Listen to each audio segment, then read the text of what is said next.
ఒక్కసారి కొమ్మూరి గోల్డ్ కి కాల్ చేయండి. తాకట్లో ఉన్న మీ బంగారాన్ని విడిపించి మార్కెట్ ప్రైస్ కి వాళ్ళు కొనుక్కుని మిగతా డబ్బులు మీకు ఇచ్చేస్తారు. హలో అండి, అందరికీ నమస్కారం. ప్రజల్ని ఏడిపించడం అంటే నాకు ఇష్టం, ప్రజల్ని భయపెట్టడం అంటే నాకు ఇష్టం అని ఏదో తెలుగు సినిమాలో డైలాగ్ ఉంటుందండి. మన satellite channels, news media channels, papers అలాగే తయారయ్యాయి. ఒకప్పుడు న్యూస్ ఛానల్స్ అంటే ప్రజలకి గౌరవం ఉండేది. వాళ్ళకు వార్త ఇచ్చారంటే ఖచ్చితంగా దీన్ని మనం నమ్మొచ్చు అనుకునేవాళ్ళు. కానీ ఇలా నమ్మటం అనేది పక్కన పెడితే సోషల్ మీడియా కంటే దారుణం అయిపోయింది మెయిన్ స్ట్రీమ్ మీడియా కూడా. ఇప్పుడు సోషల్ మీడియాని పెద్దగా ఎవరు నమ్మడానికి ఇష్టపడరు. ఫేస్బుక్, ఇన్స్టాగ్రాము, యూట్యూబ్ ఛానల్స్ను అవి లేదో చెప్తుంటారు అనుకుంటారు. కానీ ఒక శాటిలైట్ ఛానల్లో ఒక న్యూస్ పడిందంటే దానికి ఒక క్రెడిబిలిటీ ఉంటుంది, దానికి ఒక అథెంటిక్ ఉంటుంది. కానీ ఇప్పుడు అది కూడా లేదు. వాళ్ళు సోషల్ మీడియా ఛానల్స్ లాగానే తయారయ్యాయి. పెట్రోల్ రేటు, డీజిల్ రేటు 40 రూపాయలు పెరుగుతున్నాయి, 50 రూపాయలు పెరుగుతున్నాయి అని విపరీతమైన ప్రచారం చేస్తున్నారు. ఏంటంటే ఇప్పుడు ప్రజలు నమ్ముతారు, ఎందుకంటే ప్రపంచంలో పరిస్థితులు బాగలేవు కాబట్టి. నిన్ననే కమర్షియల్ గ్యాస్ ధర 993 రూపాయలు పెరిగింది కాబట్టి ఇప్పుడు ఎంత పెంచుతున్నారన్నా ప్రజలు నమ్మడానికి సిద్ధంగా ఉన్నారు. కాబట్టి ప్రజల్ని నమ్మించడానికి. ఎందుకు ఈ నమ్మించడం? వ్యూవర్షిప్ కోసం, వ్యూస్ కోసం. ఇది జర్నలిజమా? దీన్ని జర్నలిజం అంటారా?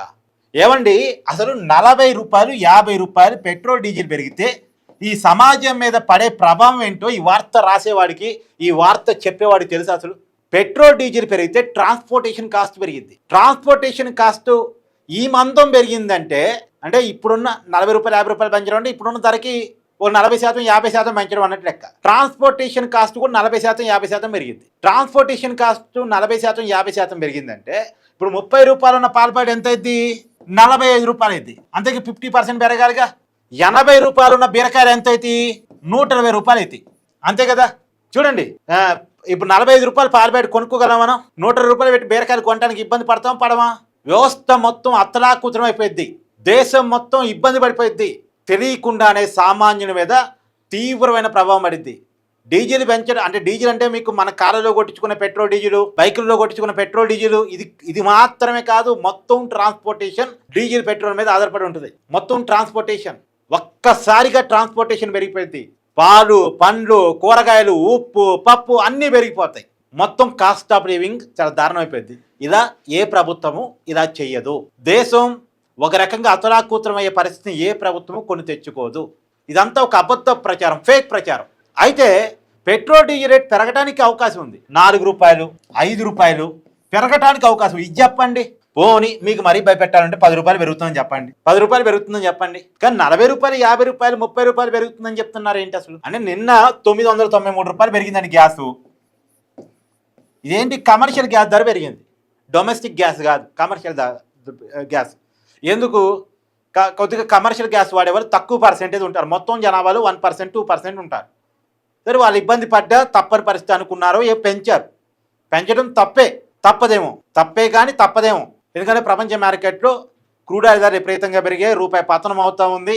కాబట్టి 993 రూపాయలు అయినాయి.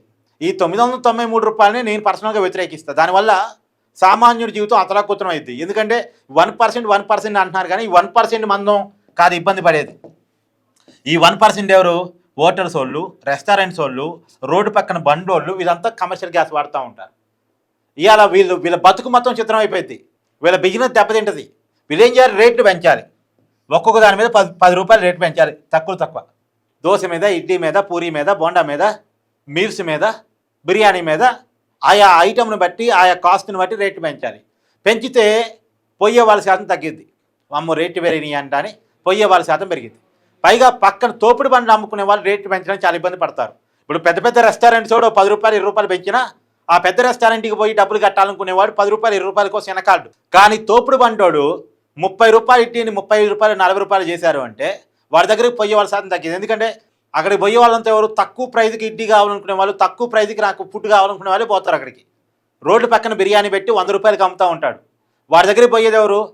తక్కువలో బిర్యానీ తిందాం అనుకునేవాడు పోతాడు, తక్కువలో ఆకలి తీర్చుకుందాం అనుకుంటారు పోతాడు. కానీ వాడు ఇప్పుడు 110 రూపాయలు 120 రూపాయలు చేశాడు అనుకో, వాడి దగ్గరికి పోవటం మానేస్తారు. అమ్మో 120 రూపాయలు అయిందట అనుకుంటారు కదా. కాబట్టి ఇప్పుడు వాళ్ళంతా వాళ్ళ జీవితాలు ఇబ్బంది పడిపోతాయి. ఒక్క బిజినెస్, హోటల్ బిజినెస్, చిన్న రోడ్డు పక్కన ఉన్న ఒక మాదిరి హోటల్ ఇబ్బంది పడ్డా ఆ హోటల్లో పనిచేసే క్లీనర్సు, స్టాఫ్ మొత్తం వంట వండే వాళ్ళ నుంచి మొదలుపెట్టి క్లీనింగ్ చేసే వాళ్ళతో మొదలుపెట్టి వెయిటర్స్ వరకు అందరూ ఇబ్బంది పడతారు. చెఫ్స్ అయితే ఏంది, వెయిటర్స్ అయితే ఏంది, వీళ్ళంతా ఇబ్బంది పడతారు. వాళ్ళ కుటుంబాలు ఇబ్బంది పడతాయి, వాళ్ళ జీవితాలు అతరకుతం అవుతాయి. అందుకని కమర్షియల్ గ్యాస్ ధర ఈ 1% కాదు, ఖచ్చితంగా 10% మందిని ప్రభావితం చేస్తా నేను చెప్తున్నాను. అలాంటి ఇప్పుడు డొమెస్టిక్ గ్యాస్ కూడా పెంచవచ్చు, పెంచడానికి అయితే అవకాశం ఉంది. 50 రూపాయలు 100 రూపాయలు మేబీ పెంచుతారు, ఒక 50 రూపాయలు మనం అయితే పెంచుతారని అనుకుంటాను నేను. ఇలా చెప్పరు ఇప్పుడు ప్రచారం చేసే మీడియా ఛానల్స్ ఏం చేస్తే 500 రూపాయల గ్యాస్ అదే ఇంట్లో ఉన్నటువంటి డొమెస్టిక్ అని పెడతారు, పైన తమ్ములని పెడతారు, అదే వార్త కూడా అలాగే చెప్తారు 500 రూపాయలు పెంచుతారు అని చెప్పేసి, లేదా 400 రూపాయలు 300 రూపాయలు ఎవడు ఇష్టం వచ్చిన ప్రచారం వాడు చేస్తాడు. నిజానికి కేంద్రం అలా చేయదని నేను అనుకుంటున్నాను, అలా చేసే అవకాశం కూడా లేదనుకుంటున్నాను. అలా చేస్తే వ్యవస్థ మొత్తం అతలాకుతలం అయిపోయింది. నాకు తెలిసి 900 చేంజే ఉన్నట్టుంది ఇంట్లో ఉండే వంట గ్యాస్. అది రౌండ్ ఫిగర్ చేస్తారేమో, 1000 రూపాయలు చేస్తారేమో. అది చేయడానికి అయితే అవకాశం ఉండొచ్చు. అలాగే పెట్రోల్ డీజిల్ కూడా ఇప్పుడు డీజిల్ 95 రూపాయలు ఏమున్నట్టుంది, అది రౌండ్ ఫిగర్ చేస్తారు, 100 రూపాయలు చేస్తారేమో. డీజిల్ 95 రూపాయలు ఉంది, అది 100 రూపాయలు రౌండ్ ఫిగర్ చేస్తారేమో. అలాగే పెట్రోల్ 107 ఏమున్నట్టుంది, అది 112 113కు తీసుకెళ్తారేమో. మేబీ ఇంత పెంచడానికైతే ఇప్పటికి అయితే అవకాశం ఉంది. ఖచ్చితంగా రేట్లు అయితే పెరుగుతాయి అన్నది కనపడుతుంది. బట్ ఎంత మేరకు పెరుగుతాయి, ఏం పెరుగుతాయి అనేది మాత్రం చూడాలి. Thank you.